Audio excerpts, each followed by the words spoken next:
दोस्तों हाजिर एक होर वीडियो रिपोर्ट लैके चैनल रितेश लखी अनप्लग दी अज दी इस रिपोर्ट विच गल करांगे सियासत बारे। पंजाब उत्ते सियासत दा चढ़िया होया रंग चोणां दा ਉਹ रंग जो कि हर बीते दिन दे नाल होर गहरा हुंदा जा रहा है। उस मिजाज दे विच मैनूं लगा कि एक सियासी रिपोर्ट बननी चाहिए है। सो इस रिपोर्ट दे विच आपां पंजाब दे इतिहास दे एक अजिहे सियासी चैप्टर नूं छेड़न की कोशिश करांगे ते उन्हां बरकियां नूं फरोलण की कोशिश करांगे जिन्हां दा लिंक किते न किते अज दे मौजूदा घटना चक्कर दे नाल भी कुछ हद तक जुड़दा है। ते इस दा जिहड़ा ताज़ा सबब सी ਉਹ ਸੁੱਚਾ ਸਿੰਘ ਛੋਟੇਪੁਰ ਵੱਲੋਂ अकाली दल ਵਿੱਚ शामिल होने की ਉਹ घटना सी जो कि ਆਪਾਂ कुछ दिन पहला देखी। ਸੁੱਚਾ ਸਿੰਘ ਛੋਟੇਪੁਰ तुसीं जानते हो भी आम आदमी पार्टी के कन्वीनर रहे, पंजाब के प्रधान रहे। उस तो बाद कुछ अजिहे हालात बने, कुछ अजिहियां सीढ़ियां आईयां, कुछ इल्ज़ाम जिहड़े सन ਸੁੱਚਾ ਸਿੰਘ ਛੋਟੇਪੁਰ ते लगदे ने ते उन्हां नूं 2017 ਦੀਆਂ ਚੋਣਾਂ ਤੋਂ ਪਹਿਲਾਂ ही आम आदमी पार्टी छड्डनी पैंदी है। उस तो बाद उन्होंने अपना पंजाब पार्टी बनाई जिस तो बाद कि वो चोण भी लड़े, लेकिन चोणों के विच उन्हां दी जिहड़ी प्रदर्शन सी बहुत माड़ा सी। आखिर दे विच ਸੁੱਚਾ ਸਿੰਘ ਛੋਟੇਪੁਰ ने अकाली दल दे नाल वापस हथ मिला लिया। ਉਹੀ अकाली दल जो कि किसी वक्त उन्हां दी मां पार्टी सी। सो ਸੁੱਚਾ ਸਿੰਘ ਛੋਟੇਪੁਰ 1986 ਦੇ ਵਿੱਚ ਜਦੋਂ बतौर टूरिज्म मंत्री पंजाब ਦੇ ਅਸਤੀਫਾ ਦਿੰਦੇ ਹੈਗੇ ਨੇ अपने अहुदे तो, ਉਹ घटना ਚੱਕਰ ਕੀ ਸੀ ਤੇ ਉਸ ਦੇ ਨਾਲ कैप्टन अमरिंदर सिंह ਅਤੇ ਸੁਖਜਿੰਦਰ ਸਿੰਘ ਖਹਿਰਾ यानी कि सुखपाल खैरा के पिता ये दो होर कैबिनेट वजीर होंगे ने जो कि ਸੁੱਚਾ ਸਿੰਘ ਛੋਟੇਪੁਰ तो एक दिन पहला इस्तीफा दे चुके होंगे ने। बैक टू बैक ये तीन वजीरां दे जिहड़े इस्तीफे बरनाला मिनिस्ट्री लई एक बहुत वड्डे संकट के दौरान देखे गए। तो वो संकट जिहड़ा उभरिया सी वो किहड़े हालातां तो उभरिया सी अज आपां गल उसदी करांगे। कहंदे सियासत दे विच तां कुछ भी संभव है। सो असीं ਸੁੱਚਾ ਸਿੰਘ ਛੋਟੇਪੁਰ नूं एक बहुत लंबा चौड़ा सर्कल घूम के वापस अकाली दल दे विच आउंदा होया वेख रहे हैं। उस वक्त जदों कि उन्होंने कई अलग पार्टियां दे विच काम किया, कांग्रेस दे विच औपचारिक ते रस्मी पद्धर ते 2009 भी शामिल होंदे ने। आम आदमी पार्टी दे लई 2014 तो काम शुरू करते हैं, 2017 तो पहला उसनूं भी छड्ड दिंदे ने। लेकिन गल कल्ले ਸੁੱਚੇ ਸਿੰਘ ਛੋਟੇਪੁਰ दी नहीं बल्कि उन्हां दे नाल कई अजिहे सियासी हैवीवेट या पोलीटिकल हैवीवेट्स दी है जिन्हां ने 1986 के ऑपरेशन ब्लैक थंडर 1 जिसनूं कि ऑपरेशन सर्च नां नालों भी जाणिया जांदा सी उस दे रोस वजों अपने अस्तीफे दिते सन। ते बरनाला सरकार या मिनिस्ट्री लिए बहुत गहरा संकट उस वक्त खड़ा हो गया सी। 1984 के ऑपरेशन ब्लू स्टार तो तकरीबन 1 साल तो वध राष्ट्रपति शासन कंटिन्यू रहिंदा है, जिस तो बाद कि पंजाब दे विच इलैक्शन कराए जाण दा राह उस वक्त पधरा हुंदा है जदों कि राजीव लौंगोवाल एकॉर्ड जिहड़ा है उस उत्ते एक सहमति बनदी है। ये राजीव लौंगोवाल एकॉर्ड उस वक्त के तत्काली प्रधानमंत्री राजीव गांधी अते संत हरचंद सिंह लौंगोवाल जो कि अकाली दल के मुखी सन उन्हां दे विच हुंदा है। लेकिन इस एकॉर्ड तो पहला यानी कि समझौते तो पहला दोवें धिरां वल्लों ये सारे दे सारे जिहड़ा खरड़ा हुंदा है या किहड़े-किहड़े पॉइंट्स उत्ते समझौता होना हुंदा है उन्हां नूं काफ़ी हद तक गुप्त भी रखा जाता है। हवा इस चीज़ की नहीं निकलन दी जाती। तो अखीर दे विच इस समझौते नूं जदों 1985 दे विच एक अमली जामा अपनाया जाता है यानी कि इसनूं साइन किया जाता है जिसनूं कि राजीव लौंगोवाल एकॉर्ड कहा गया। उस वक्त तक बहुत से अकाली दल के लीडर ते ईवन कांग्रेस के लीडर पंजाब की कांग्रेस की स्टेट इकाई जिस विच कि दरबारा सिंह बूटा सिंह वर्गे लोग शामिल सन ते दूसरे पासे प्रकाश सिंह बादल या गुरचरण सिंह टौड़ा वर्गे वो आगू जो कि अकाली दल के लीडर सन। इन्हां नूं कन्नो कन भी खबर नहीं होने दी गई कि आखिर होण की जा रहा है। सो इस चीज़ का रोस कि संत हरचंद सिंह लौंगोवाल जाके राजीव गांधी दे नाल एक समझौता कर आंदे ने, इस गल का गुस्सा ते मलाल प्रकाश सिंह बादल गुरचरण सिंह टौड़ा ते उस लीडरशिप दे विच हुंदा है। इस एकॉर्ड के जिन्ने भी फाइनल नुएंसिस या पॉइंट्स हुंदे ने उन्हां दी कोई भी जानकारी किसी भी अकाली दल की लोकल लीडरशिप ते कांग्रेस की लोकल लीडरशिप के नाल ना साझे करन दा एक बड़ा वड्डा मनोरथ हुंदा है क्योंकि समझा जाता हुंदा है भी स्थानक लीडरां वल्लों अक्सर ही अजिहे समझौतिਆਂ ਦੇ ਵਿੱਚ पानियां मारिया ਜਾਂਦੀਆਂ रहियां।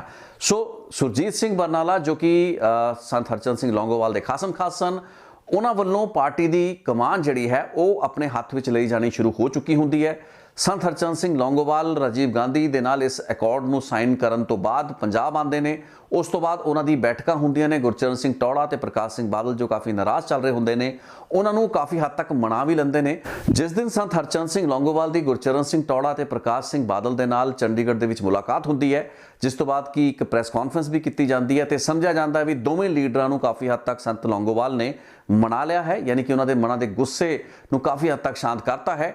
ਉਸੇ ਦਿਨ ਸੰਤ ਹਰਚੰਦ ਸਿੰਘ ਲੌਂਗੋਵਾਲ ਨੂੰ ਦੁਪਹਿਰ ਬਾਅਦ ਗੋਲੀਆਂ ਮਾਰਤੀਆਂ ਜਾਂਦੀਆਂ ਨੇ। ਸੰਗਰੂਰ ਦੇ ਵਿੱਚ ਸ਼ੇਰਪੁਰ, ਜਿੱਥੇ ਕਿ ਉਹ ਇੱਕ ਸਮਾਗਮ ਦੇ ਵਿੱਚ ਸ਼ਿਰਕਤ ਕਰ ਰਹੇ ਹੁੰਦੇ ਨੇ, ਉਹਨਾਂ ਨੂੰ ਗੋਲੀਆਂ ਮਾਰਤੀਆਂ ਜਾਂਦੀਆਂ ਨੇ। ਇਹ ਸਾਰੇ ਦੇ ਸਾਰੇ ਜਿਹੜੀਆਂ ਗੱਲਾਂ ਮੈਂ ਬੋਲੀਆਂ ਨੇ, ਅਲੱਗ-ਅਲੱਗ ਰਿਪੋਰਟਸ ਰਿਤੇਸ਼ ਲੱਖੀ ਅਨਪਲੱਗ ਚੈਨਲ ਉੱਤੇ ਤੁਹਾਨੂੰ ਮਿਲ ਜਾਣਗੀਆਂ। ਮੈਂ ਸੁਜੈਸਟਡ ਲਿੰਕਸ ਵੀ ਪਾ ਦਾਂਗਾ ਕਿਸ ਤਰੀਕੇ ਨਾਲ ਸੰਤ ਹਰਚੰਦ ਸਿੰਘ ਲੌਂਗੋਵਾਲ ਨੂੰ ਮਾਰਿਆ ਜਾਂਦਾ ਹੈ ਤੇ ਉਸ ਤੋਂ ਪਹਿਲਾਂ ਦਾ ਕੀ ਘਟਨਾ ਚੱਕਰ ਸੀ।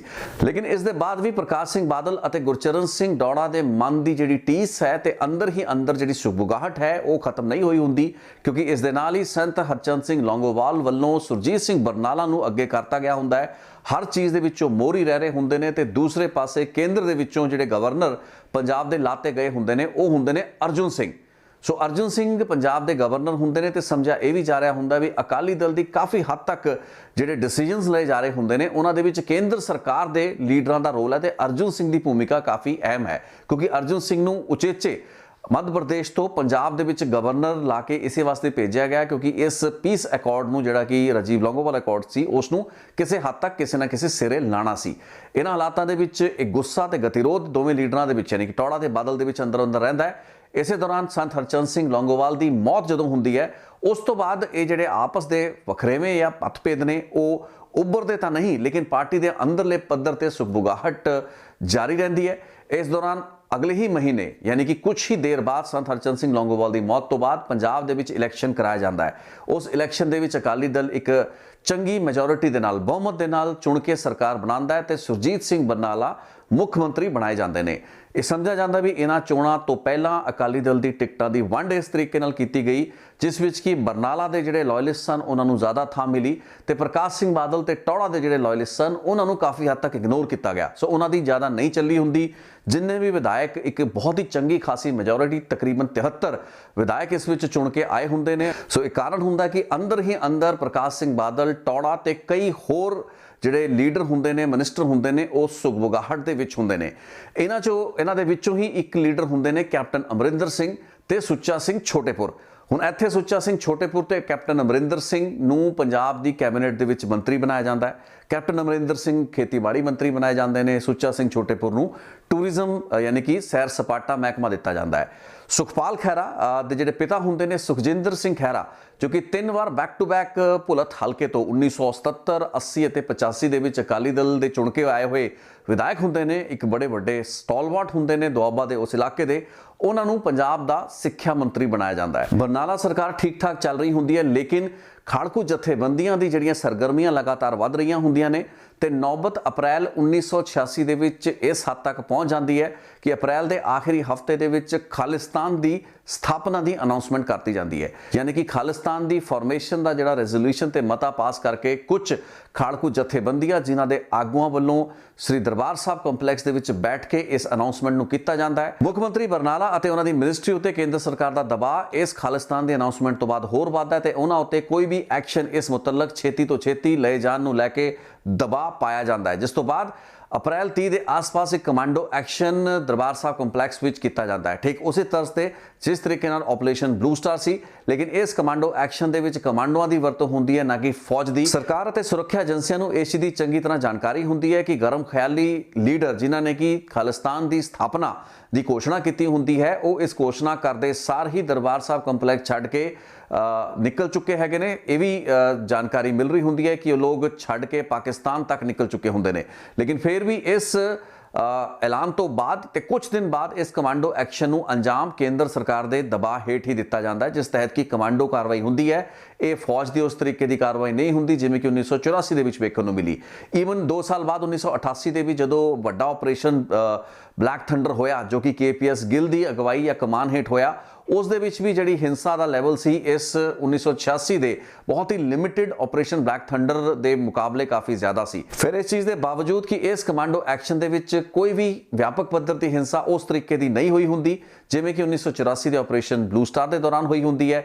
ਈਵਨ 1988 ਦੇ ਜਿਹੜਾ ਆਪਰੇਸ਼ਨ ਬਲੈਕ ਥੰਡਰ 2 ਰਿਹਾ ਹੁੰਦਾ ਹੈ, ਉਸ ਦੇ ਵਿੱਚ ਵੀ ਹਿੰਸਾ ਦਾ ਵਿਆਪਕ ਪੱਧਰ ਰਿਹਾ ਹੁੰਦਾ ਹੈ। ਲੇਕਿਨ 1986 ਦਾ ਇਹ ਕਮਾਂਡੋ ਐਕਸ਼ਨ ਬਹੁਤ ਹੀ ਲਿਮਿਟਿਡ ਕਮਾਂਡੋ ਐਕਸ਼ਨ ਹੈ, ਜਿਸ ਵਿੱਚ ਕਿ ਕੋਈ ਜਾਨ ਮਾਲ ਦਾ ਨੁਕਸਾਨ ਉਸ ਤਰੀਕੇ ਨਾਲ ਨਹੀਂ ਹੁੰਦਾ। ਲੇਕਿਨ ਸੰਗਤਾਂ ਦੇ ਵਿੱਚ ਰੋਸ ਬਹੁਤ ਜ਼ਿਆਦਾ ਹੁੰਦਾ ਹੈ ਤੇ ਸਿਆਸੀ ਪੱਧਰ ਉੱਤੇ ਇੱਕ ਬਹੁਤ ਵੱਡਾ ਇਸ਼ੂ ਬਣ ਜਾਂਦਾ ਹੈ ਤੇ ਇੱਕ ਬਹੁਤ ਵੱਡਾ ਸੰਕਟ ਜਿਹੜਾ ਹੈ ਉਹ ਬਰਨਾਲਾ ਸਰਕਾਰ ਦੇ ਸਾਹਮਣੇ ਖੜਾ ਹੋ ਜਾਂਦਾ ਹੈ। ਇਸ ਆਪਰੇਸ਼ਨ ਦੇ ਰੋਸ ਵਜੋਂ ਕੈਪਟਨ ਅਮਰਿੰਦਰ ਸਿੰਘ, ਸੁੱਚਾ ਸਿੰਘ ਛੋਟੇਪੁਰ ਅਤੇ ਸੁਖਜਿੰਦਰ ਸਿੰਘ ਖਹਿਰਾ ਵੱਲੋਂ ਆਪਣੇ ਅਸਤੀਫੇ ਦਿੱਤੇ ਗਏ ਹੁੰਦੇ ਨੇ। ਕੈਪਟਨ ਅਮਰਿੰਦਰ ਸਿੰਘ ਅਤੇ ਸੁਖਜਿੰਦਰ ਸਿੰਘ ਖਹਿਰਾ ਸਭ ਤੋਂ ਪਹਿਲਾਂ ਅਸਤੀਫੇ ਦਿੰਦੇ ਨੇ ਬਤੌਰ ਖੇਤੀਬਾੜੀ ਮੰਤਰੀ ਤੇ ਬਤੌਰ ਐਜੂਕੇਸ਼ਨ ਮਿਨਿਸਟਰ, ਤੇ ਅਗਲੇ ਦਿਨ ਹੀ ਸੁੱਚਾ ਸਿੰਘ ਛੋਟੇਪੁਰ ਜੋ ਕਿ ਟੂਰਿਜ਼ਮ ਮੰਤਰੀ ਹੁੰਦੇ ਨੇ ਉਹਨਾਂ ਵੱਲੋਂ ਆਪਣਾ ਅਸਤੀਫਾ ਦੇ ਦਿੱਤਾ ਜਾਂਦਾ ਹੈ। ਇਸੇ ਮੌਕੇ ਉੱਤੇ ਵਰਕਿੰਗ ਜਿਹੜੀ ਕਮੇਟੀ ਹੁੰਦੀ ਹੈ ਅਕਾਲੀ ਦਲ ਦੀ, ਉਸ ਦੇ ਵਿੱਚੋਂ ਵੀ ਗੁਰਚਰਨ ਸਿੰਘ ਟੌੜਾ ਤੇ ਬਾਦਲ ਵਰਗੇ ਲੀਡਰਾਂ ਵੱਲੋਂ ਅਸਤੀਫੇ ਲਗਾਤਾਰ ਭੇਜਦੇ ਜਾ ਰਹੇ ਹੁੰਦੇ ਨੇ ਤੇ ਹੋਰ ਵੀ ਬਥੇਰੇ ਅਕਾਲੀ ਆਗੂ ਆਪਰੇਸ਼ਨ ਬਲੈਕ ਥੰਡਰ 1 ਜਾਂ ਆਪਰੇਸ਼ਨ ਸਰਚ ਦੇ ਇਸ ਕਮਾਂਡੋ ਐਕਸ਼ਨ ਦੇ ਵਿਰੋਧ ਦੇ ਵਿੱਚ ਆਪਣੇ ਅਸਤੀਫੇ ਦੇ ਰਹੇ ਹੁੰਦੇ ਨੇ। ਸੋ ਗੁੱਸਾ ਲਗਾਤਾਰ ਵਧ ਰਿਹਾ ਹੁੰਦਾ ਹੈ। ਸਰਕਾਰ ਅਕਾਲੀ ਦਲ ਦੀ ਆਪਣੀ ਹੁੰਦੀ ਹੈ, ਮਿਨਿਸਟਰੀ ਆਪਣੀ ਹੁੰਦੀ ਹੈ, ਲੇਕਿਨ ਇਸ ਦੇ ਬਾਵਜੂਦ ਦਰਬਾਰ ਸਾਹਿਬ ਕੰਪਲੈਕਸ ਦੇ ਵਿੱਚ ਦੁਬਾਰਾ ਕਮਾਂਡੋਜ਼ ਨੂੰ ਭੇਜਣ ਦਾ ਕੀ ਕਾਰਨ ਸੀ? ਸੋ ਇਸ ਉੱਤੇ ਸੁਰਜੀਤ ਸਿੰਘ ਬਰਨਾਲਾ ਦਾ ਵੀ ਰੁਖ ਬੜਾ ਸਪਸ਼ਟ ਹੁੰਦਾ ਹੈ। ਉਹਨਾਂ ਵੱਲੋਂ ਲਗਾਤਾਰ ਕਿਹਾ ਜਾ ਰਿਹਾ ਹੁੰਦਾ ਹੈ ਕਿ ਉਹਨਾਂ ਦੇ ਆਪਣੇ ਮਹਿਕਮੇ, ਆਪਣੀ ਵਜ਼ਾਰਤ ਦੇ ਵਿੱਚ ਹੀ ਕਈ ਅਜਿਹੇ ਲੋਕ ਨੇ ਜੋ ਕਿ ਗਰਮ ਖਿਆਲੀ ਤੇ ਖਾੜਕੂ ਲੀਡਰਾਂ ਦੇ ਹਮਦਰਦ ਨੇ। ਸੋ ਇਸ ਚੀਜ਼ ਦੀ ਨਾਮੋਸ਼ੀ ਜਿਹੜੀ ਕੈਪਟਨ ਅਮਰਿੰਦਰ ਸਿੰਘ ਵਰਗੇ ਲੀਡਰਾਂ ਦੇ ਮਨਾਂ ਦੇ ਵਿੱਚ ਹੁੰਦੀ ਹੈ ਕਿ ਉਹਨਾਂ ਨੂੰ ਕੌਨਫੀਡੈਂਸ ਦੇ ਵਿੱਚ ਨਹੀਂ ਲਿਆ ਗਿਆ ਇਸ ਕਮਾਂਡੋ ਐਕਸ਼ਨ ਕਰਨ ਤੋਂ ਪਹਿਲਾਂ ਵੀ, ਕਿਉਂਕਿ ਉਹ ਖੁਦ ਪੰਜਾਬ ਦੇ ਵਿੱਚ ਬਤੌਰ ਕੈਬਨਿਟ ਕੋਲੀਗ ਹੋਣ ਦੇ ਨਾਤੇ ਉਹਨਾਂ ਨੂੰ ਇਸ ਚੀਜ਼ ਦੀ ਜਾਣਕਾਰੀ ਹੋਣੀ ਚਾਹੀਦੀ ਸੀ। ਲੇਕਿਨ ਇਹ ਦੱਸਿਆ ਜਾਂਦਾ ਵੀ ਸੁਰਜੀਤ ਸਿੰਘ ਬਰਨਾਲਾ ਉਹਨਾਂ ਸਮਿਆਂ ਦੇ ਉੱਤੇ ਇਸ ਚੀਜ਼ ਨੂੰ ਬਹੁਤ ਸਾਫ਼ ਤਰੀਕੇ ਨਾਲ ਇਹ ਕਹਿੰਦੇ ਹੋਏ ਨਜ਼ਰ ਆਏ ਜਾਂ ਸੁਣਾਈ ਦਿੱਤੇ ਕਿ ਉਹ ਨਹੀਂ ਚਾਹੁੰਦੇ ਸਨ ਕਿ ਉਹਨਾਂ ਦੀ ਕੈਬਨਿਟ ਦੇ ਵਿੱਚ ਵੀ ਜਿਹੜੇ ਗਰਮ ਖਿਆਲੀ ਵਿਚਾਰਧਾਰਾ ਦੇ ਲੋਕ ਹੈਗੇ ਨੇ ਜਾਂ ਮੰਤਰੀ ਹੈਗੇ ਨੇ ਉਹਨਾਂ ਦੇ ਜ਼ਰੀਏ ਇਹ ਪੂਰੀ ਦੀ ਪੂਰੀ ਗੱਲਬਾਤ ਜਾਂ ਕਾਰਵਾਈ ਦੀ ਜਾਣਕਾਰੀ ਬਾਹਰ ਲੀਕ ਹੁੰਦੀ। ਸੋ ਇਹਨਾਂ ਹਾਲਾਤਾਂ ਦੇ ਵਿੱਚ ਰੋਸ ਵਜੋਂ ਅਸਤੀਫੇ ਹੋਣ ਤੋਂ ਬਾਅਦ ਅਕਾਲੀ ਦਲ ਦਾ ਸੰਕਟ ਗਹਿਰਾਂਦਾ ਹੈ। ਸਥਿਤੀ ਅਜਿਹੀ ਬਣ ਚੁੱਕੀ ਹੁੰਦੀ ਹੈ ਵੀ ਅਕਾਲੀ ਦਲ ਦੀ ਆਪਣੀ ਲੀਡਰਸ਼ਿਪ ਦੁਫਾੜ ਹੋ ਚੁੱਕੀ ਹੁੰਦੀ ਹੈ। ਅਕਾਲੀ ਦਲ ਪਾਰਟੀ ਦੇ ਵਿੱਚ ਇੱਕ ਸਪਲਿਟ ਹੋ ਚੁੱਕਾ ਹੁੰਦਾ ਹੈ। ਵਰਟੀਕਲ ਸਪਲਿਟ 1986 ਦੇ ਇਸ ਆਪਰੇਸ਼ਨ ਬਲੈਕ ਥੰਡਰ ਤੋਂ ਬਾਅਦ ਹੋ ਚੁੱਕਾ ਹੁੰਦਾ ਹੈ। ਇਹ ਮਈ ਦਾ ਘਟਨਾ ਚੱਕਰ ਹੈ ਜਿਸ ਦੌਰਾਨ ਕਿ ਅਸਤੀਫਿਆਂ ਦਾ ਦੌਰ ਵੀ ਅੱਗੇ ਵੱਧਦਾ ਹੈ ਤੇ ਉਸ ਤੋਂ ਅਗਲੇ ਹੀ ਮਹੀਨੇ ਯਾਨੀ ਕਿ ਜੂਨ ਦੇ ਵਿੱਚ ਆਪਰੇਸ਼ਨ ਬਲੂ ਸਟਾਰ ਯਾਨੀ ਕਿ ਸਾਕਾ ਨੀਲਾ ਤਾਰਾ ਦੀ ਦੂਸਰੀ ਜਿਹੜੀ ਬਰਸੀ ਸੀ ਉਸ ਨੂੰ ਕਮੈਮੋਰੇਟ ਕੀਤਾ ਜਾਣਾ ਸੀ। ਸੋ ਇਸ ਪੂਰੇ ਦੇ ਪੂਰੇ ਹਾਲਾਤ ਦੇ ਚੱਲਦੇ ਹੋਏ ਕੈਪਟਨ ਅਮਰਿੰਦਰ ਸਿੰਘ ਤੇ ਪ੍ਰਕਾਸ਼ ਸਿੰਘ ਬਾਦਲ ਵਰਗੇ ਲੀਡਰ ਇਕੱਠੇ ਹੋ ਜਾਂਦੇ ਨੇ। ਕੈਪਟਨ ਅਮਰਿੰਦਰ, ਪ੍ਰਕਾਸ਼ ਸਿੰਘ ਬਾਦਲ, ਗੁਰਚਰਨ ਸਿੰਘ ਟੌੜਾ ਤੇ ਉਹ तमाम ਲੀਡਰ ਜਿਨ੍ਹਾਂ ਵਿੱਚ ਸੁੱਚਾ ਸਿੰਘ ਛੋਟੇਪੁਰ ਵੀ ਇੱਕ ਆਗੂ ਸਨ, ਅਕਾਲੀ ਦਲ ਦੇ ਇਸ ਡਿਸਗਰੰਟਲਡ ਧੜੇ ਜਿਸ ਤਹਿਤ ਕਿ ਪ੍ਰਕਾਸ਼ ਸਿੰਘ ਬਾਦਲ, ਕੈਪਟਨ ਅਮਰਿੰਦਰ ਸਿੰਘ, ਗੁਰਚਰਨ ਸਿੰਘ ਟੌੜਾ, ਸੁੱਚਾ ਸਿੰਘ ਛੋਟੇਪੁਰ, ਸੁਖਜਿੰਦਰ ਸਿੰਘ ਖਹਿਰਾ ਵਗੈਰਾ ਇਹ ਸਾਰੇ ਲੀਡਰ ਸ਼ਾਮਲ ਹੁੰਦੇ ਨੇ। ਇਹਨਾਂ ਵੱਲੋਂ ਐਲਾਨ ਕਰਤੇ ਗਏ ਹੁੰਦੇ ਨੇ ਕਿ ਹੁਣ ਬਰਨਾਲਾ ਮਿਨਿਸਟਰੀ ਦੇ ਖਿਲਾਫ ਇਹ ਝੰਡਾ ਚੁੱਕ ਕੇ ਤੁਰਨਗੇ ਤੇ ਸਮਾਗਮਾਂ ਦੇ ਵਿੱਚ, ਧਾਰਮਿਕ ਸਥਲਾਂ, ਗੁਰਦੁਆਰਿਆਂ ਦੇ ਵਿੱਚ ਜਾ ਕੇ ਸੰਗਤਾਂ ਨੂੰ ਸੰਬੋਧਨ ਕਰਨਗੇ ਤੇ ਬਰਨਾਲਾ ਸਰਕਾਰ ਦੇ ਖਿਲਾਫ ਇਹ ਗੱਲਬਾਤ ਕਰਨਗੇ। ਇਸ ਤੋਂ ਪਹਿਲਾਂ ਹੀ ਬਰਨਾਲਾ ਸਰਕਾਰ ਦੀ ਦੁਬਿਧਾ ਇਹ ਹੁੰਦੀ ਹੈ ਕਿ ਉਸ ਦੀ ਸਰਕਾਰ ਤੇ ਵਿਧਾਨ ਸਭਾ ਦੇ ਵਿੱਚ ਸਪੀਕਰ ਹੁੰਦੇ ਨੇ ਰਵਿੰਦਰ ਸਿੰਘ। ਰਵਿੰਦਰ ਸਿੰਘ ਦੀ ਨੇੜਤਾ ਤੇ ਵਫਾਦਾਰੀ ਜਿਹੜੀ ਹੁੰਦੀ ਹੈ ਉਹ ਅਕਾਲੀ ਦਲ ਦੇ ਉਸ ਧੜੇ ਦੇ ਨਾਲ ਹੁੰਦੀ ਹੈ ਜੋ ਕਿ ਬਰਨਾਲਾ ਮਿਨਿਸਟਰੀ ਦੇ ਖਿਲਾਫ ਬੋਲ ਰਿਹਾ ਹੁੰਦਾ ਹੈ। ਇਹੀ ਕਾਰਨ ਹੁੰਦਾ ਹੈ ਕਿਉਂਕਿ ਉਸ ਵਕਤ ਦੇਸ਼ ਦੇ ਵਿੱਚ ਜਿਹੜਾ ਐਂਟੀ ਡਿਫੈਕਸ਼ਨ ਲਾਅ ਯਾਨੀ ਕਿ ਦਲ ਬਦਲ ਵਿਰੋਧੀ ਜਿਹੜਾ ਕਾਨੂੰਨ ਸੀ ਉਸ ਤਹਿਤ ਜੇ 1/3 ਤੋਂ ਘੱਟ ਲੀਡਰ ਬਾਗੀ ਹੋ ਜਾਂਦੇ ਨੇ ਕਿਸੇ ਪਾਰਟੀ ਦੇ ਤੇ ਉਹਨਾਂ ਨੂੰ ਡਿਸਕੁਆਲੀਫਾਈ ਕਰਤਾ ਜਾਂਦਾ ਸੀ। ਅੱਜ ਸਥਿਤੀ ਥੋੜੀ ਜਿਹੀ ਵੱਖਰੀ ਹੈ। ਅੱਜ ਕੋਈ ਵੀ ਲੀਡਰ ਜਿਹੜਾ ਹੈ, ਕੋਈ ਵੀ ਐਮਐਲਏ ਕਿਸੇ ਵੀ ਗਿਣਤੀ ਦੇ ਵਿੱਚ ਹੋਵੇ, 1/3, 2/3 ਜਾਂ 3/4 ਜਿੰਨੇ ਵੀ ਜ਼ਿਆਦਾ ਐਮਐਲਏ ਕਿਸੇ ਪਾਰਟੀ ਚੋਂ ਜੇ ਅਲੱਗ ਹੁੰਦੇ ਨੇ ਤਾਂ ਉਹਨਾਂ ਨੂੰ ਡਿਸਕੁਆਲੀਫਾਈ ਹੀ ਸਮਝਿਆ ਜਾਏਗਾ। ਇਹ ਦੇਸ਼ ਦਾ ਕਾਨੂੰਨ ਬਦਲ ਚੁੱਕਾ ਹੈ। ਲੇਕਿਨ ਉਹਨਾਂ ਦਿਨਾਂ ਦੇ ਵਿੱਚ 1/3 ਦਾ ਫਾਰਮੂਲਾ ਸੀ, ਯਾਨੀ ਕਿ 1/3 ਤੋਂ ਜੇ ਘੱਟ ਐਮਐਲਏ ਬਾਗੀ ਹੁੰਦੇ ਨੇ, ਸਰਕਾਰ ਦੇ ਵਿਰੋਧ ਦੇ ਵਿੱਚ ਚੱਲਦੇ ਨੇ ਤਾਂ ਉਹਨਾਂ ਨੂੰ ਡਿਸਕੁਆਲੀਫਾਈ ਕੀਤਾ ਜਾ ਸਕਦਾ ਸੀ। ਲੇਕਿਨ ਰਵਿੰਦਰ ਸਿੰਘ ਕਿਉਂਕਿ ਇਸ ਧੜੇ ਦੇ ਨਾਲ, ਅਕਾਲੀ ਦਲ ਦੀ ਇਸ ਫੈਕਸ਼ਨ ਦੇ ਨਾਲ ਉਹਨਾਂ ਦੀ ਪੂਰੀ ਦੀ ਪੂਰੀ ਵਫਾਦਾਰੀ ਹੁੰਦੀ ਹੈ। ਸੋ ਰਵਿੰਦਰ ਸਿੰਘ ਇਹਨਾਂ ਨੂੰ ਡਿਸਕੁਆਲੀਫਾਈ ਨਹੀਂ ਕਰਦੇ। ਬਰਨਾਲਾ ਸਰਕਾਰ ਦੀ तमाम ਕੋਸ਼ਿਸ਼ ਦੇ ਬਾਵਜੂਦ ਇਹ ਜਿਹੜਾ ਧੜਾ ਹੈ ਤੇ ਐਮਐਲਏਜ਼ ਨੇ ਇਹ ਜਿਉਂਦੇ ਤਿਉਂ ਰਹਿੰਦੇ ਨੇ। ਉਹਨਾਂ ਹਾਲਾਤਾਂ ਦੇ ਵਿੱਚ ਚਰਚਾਵਾਂ ਇਹ ਵੀ ਹੁੰਦੀਆਂ ਨੇ ਵੀ ਬਰਨਾਲਾ ਮਿਨਿਸਟਰੀ ਨੂੰ ਬਹੁਤ ਛੇਤੀ ਹੀ ਗੇਰਤਾ ਜਾਏਗਾ, ਲੇਕਿਨ ਬਰਨਾਲਾ ਮਿਨਿਸਟਰੀ ਵੱਲੋਂ ਵੀ ਰਵਿੰਦਰ ਸਿੰਘ ਨੂੰ ਵਾਪਸ ਉਸ ਦੇ ਅਹੁਦੇ ਤੋਂ ਲਾਉਣ ਦਾ ਜਿਹੜਾ ਪੂਰਾ ਪ੍ਰੋਗਰਾਮ ਹੈ ਉਸ ਲਈ ਵਿਧਾਨ ਸਭਾ ਦਾ ਇੱਕ ਸੈਸ਼ਨ ਬੁਲਾ ਲਿਆ ਜਾਂਦਾ ਹੈ। ਸੁਰਜੀਤ ਸਿੰਘ ਬਰਨਾਲਾ ਦੀ ਇੱਕ ਹੋਰ ਚਿੰਤਾ ਹੁੰਦੀ ਹੈ ਉਹਨਾਂ ਦੇ ਆਪਣੇ ਨਾਲ ਜਿੰਨੇ ਵੀ ਵਿਧਾਇਕ ਹੁੰਦੇ ਨੇ ਜਾਂ ਜਿਹੜੇ ਵੀ ਮੰਤਰੀ ਬਚੇ ਹੁੰਦੇ ਨੇ ਉਹਨਾਂ ਨੂੰ ਆਪਣੇ ਨਾਲ ਰੱਖਣਾ ਤੇ ਸਰਕਾਰ ਨੂੰ ਗਿਰਨ ਨਾ ਦੇਣਾ। ਇਸ ਪੂਰੀ ਦੀ ਪੂਰੀ ਕਵਾਇਦ ਦੇ ਵਿੱਚ ਕਿਉਂਕਿ ਉਹਨਾਂ ਦੀ ਸਰਕਾਰ ਬਣਾਏ ਜਾਣ ਤੋਂ ਲੈ ਕੇ ਕੇਂਦਰ ਸਰਕਾਰ, ਅਰਜਨ ਸਿੰਘ ਵਰਗੇ ਕਾਂਗਰਸ ਦੇ ਲੀਡਰਾਂ ਦੀ ਅਹਿਮ ਭੂਮਿਕਾ ਹੁੰਦੀ ਹੈ। ਸੋ ਵਿਧਾਨ ਸਭਾ ਦੇ ਵਿੱਚ ਕਿਸੇ ਵੀ ਸਪੋਰਟ ਜਿਹੜੀ ਉਹਨਾਂ ਨੂੰ ਚਾਹੀਦੀ ਹੁੰਦੀ ਹੈ ਉਸ ਸਮੇਂ ਕਾਂਗਰਸ ਵੱਲੋਂ ਸਪੋਰਟ ਸੁਰਜੀਤ ਸਿੰਘ ਬਰਨਾਲਾ ਨੂੰ ਮੁਹੱਈਆ ਕਰਾਈ ਜਾਂਦੀ ਹੈ। ਸੋ ਕਾਂਗਰਸ ਦੀ ਸਪੋਰਟ ਦੇ ਨਾਲ ਬਾਗੀ ਹੋਏ ਅਕਾਲੀਆਂ ਦੇ ਇੱਕ ਬਹੁਤ ਹੀ ਮਜ਼ਬੂਤ ਧੜੇ ਦੀ ਚੁਣੌਤੀ ਨੂੰ ਕਿਸੇ ਤਰੀਕੇ ਨਾਲ ਸੁਰਜੀਤ ਸਿੰਘ ਬਰਨਾਲਾ ਪਾਰ ਪਾਉਣ ਦੇ ਵਿੱਚ ਕਾਮਯਾਬ ਹੁੰਦੇ ਨੇ। ਇੱਕ ਪਾਸੇ ਸੁਰਜੀਤ ਸਿੰਘ ਬਰਨਾਲਾ ਵਿਰੋਧੀਆਂ ਦੀ ਮਦਦ ਦੇ ਨਾਲ, ਕਾਂਗਰਸ ਦੀ ਮਦਦ ਦੇ ਨਾਲ ਵਿਧਾਨ ਸਭਾ ਦੇ ਵਿੱਚ ਆਪਣੀ ਮੈਜੋਰਿਟੀ ਨੂੰ ਬਰਕਰਾਰ ਰੱਖਣ ਦੇ ਵਿੱਚ ਕਾਮਯਾਬ ਹੁੰਦੇ ਨੇ। ਦੂਸਰੇ ਹੀ ਪਾਸੇ ਆਪਣੇ ਜਿਹੜੇ ਵਿਧਾਇਕ ਉਹਨਾਂ ਦੇ ਆਪਣੇ ਖੇਮੇ ਦੇ, ਆਪਣੇ ਨਾਲ ਦੇ ਵਿਧਾਇਕ ਤੇ ਮੰਤਰੀ ਇਹਨਾਂ ਹੀ ਹੋਰ ਅਕਾਲੀ ਲੀਡਰਾਂ ਦੀ ਤਰਜ਼ ਉੱਤੇ ਇਸਤੀਫੇ ਦੇਣੇ ਨਾ ਸ਼ੁਰੂ ਕਰ ਦੇਣ ਜਾਂ ਫਿਰ ਉਹਨਾਂ ਤੋਂ ਅਲੱਗ ਨਾ ਹੋ ਜਾਣ।